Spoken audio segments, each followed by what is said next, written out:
Hello, and welcome to my next NAP. NAP stands for Nonprofit Auditors Points, and I'm your nonprofit auditor. My name is Irina Oishkova, and I am CPA and nonprofit auditor. I design these NAPs to help nonprofit community, their management, accounting departments, and board to better understand some accounting and compliance issue related to GAAP, General Accepted Accounting Principles, and various laws applicable to nonprofit organizations. Let's start. Today I want to talk about ERC. ERC, it's Employment Retention Credit, and it goes back to 2020 when government introduced CARES Act due to COVID-19. As a result, a lot of nonprofit organizations were eligible and applied for ERC credit. ERC credit, it's refundable tax credit related to payroll. And a lot of nonprofits still receive funds because of that credit, even though it goes back to 2020 and 2021. And the question is, how should we treat this refund that we received, and what year we need to recognize it for? So first of all, there's various eligibility criteria that nonprofit have to meet in order to be eligible for ERC. And a lot of nonprofits applied through that credit via their payroll companies or other consultants. And the IRS had specific guidance how a nonprofit can qualify for ERC. Specifically, some of the guidance relates to significant decline in revenue, sometimes more than 50% and so forth. As soon as nonprofit applies for ERC, it means that nonprofit declares that it's meet the barriers for eligibility under ERC. And even though ERC is refundable credit, it's considered a grant from government. So let's take a look in more detail. In order to qualify for ERC, nonprofit have to meet some criteria, meaning continue operating, retaining employees, but have significant decline in revenue. So sometimes you can think, because it's related to my payroll tax, refundable payroll tax, and for some nonprofits, actually payroll companies help to apply for the credit, it will be treated as a reduction of the payroll expense, and it's incorrect. Payroll expenses stay the same, and nonprofit does not do anything to expenses. The credit that nonprofit will receive under ERC, it's considered government grant. It's not earned revenue. It's not reduction for any expenses. It's a government grant. And it's treated as a contribution or grant under ASC 958, which is grant recognition contributions for nonprofits. Some nonprofits record as a government support, government grant. Some nonprofits record as other revenue to keep it separately on their general ledger. Both ways are acceptable. Now, but very important to remember, it's not an exchange transactions, it's a grant. And it's unrestricted grant. So these funds are not restricted for anything. As soon as nonprofit qualified and received this grant, they can be spent for any purposes. So even though it's a grant, but how should we treat it? And it depends, how we treat it, revenue recognition will depend on that treatment. Because government said that nonprofits can apply for this grant if they qualify and they give those criteria. These criteria considered barriers. And if these barriers are met, the nonprofit met the condition. And also government says, if you erroneously applied for that grant and you really did not qualify, you have to return funds back. That means it's a right of return funds.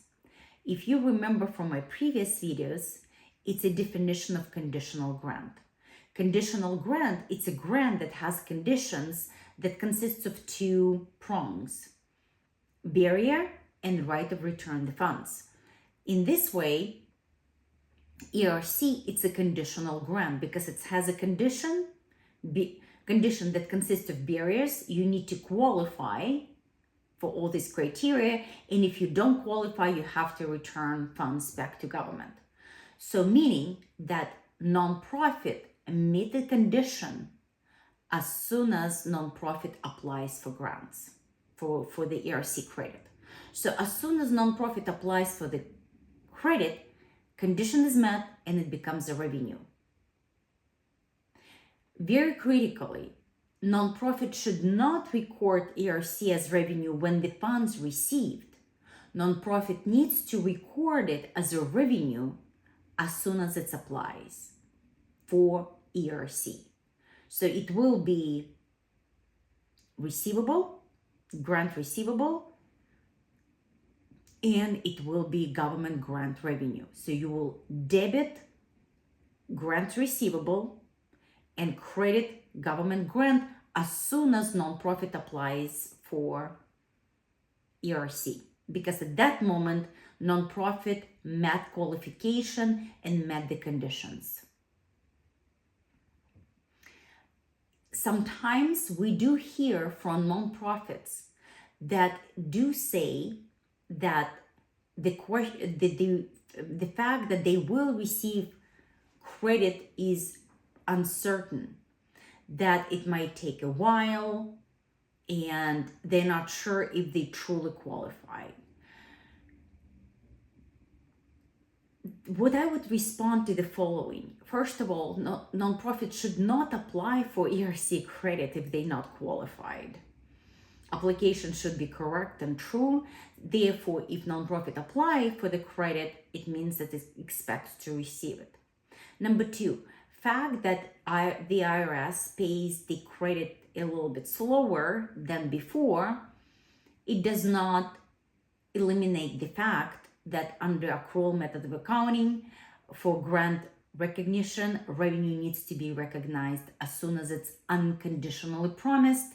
And if condition, which is application, has been submitted, it needs to be recognized as revenue. So what it means, if nonprofit applies for ERC for year 2020 in 2023, as soon as application has been submitted, it's revenue for 2023. If for any reasons nonprofit believe that there is a potentially substantial significant doubt that the revenue will be received, allowance needs to be recorded. If there's very significant uncertainty that ERC will be paid, then nonprofit will record allowance, would be debit government grant revenue and allowance for doubtful accounts. However, nonprofit needs to ask why that doubt exists. If the IRS did not stop the program and continues paying on ERC needs to be recorded timely, as soon as it's unconditionally promised, meaning when the nonprofit applied for ERC, it needs to be recorded as such. To summarize, even though ERC it's refundable tax credit, it's not recorded as a reduction of payroll expenses. It should be recorded as revenue because it's conditional revenue. As soon as nonprofit applies for ERC, condition is met and needs to be recorded as government grant or other income.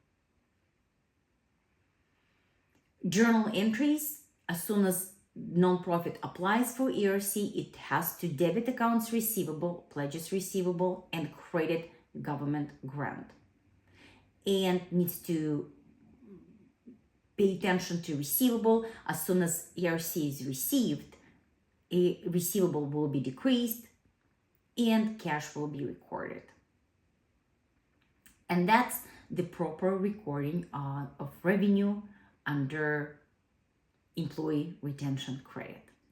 Thank you. And if you have more information or you need more information about ERC, please contact your auditor or you can contact me, Irina Ryshkova, your nonprofit auditor.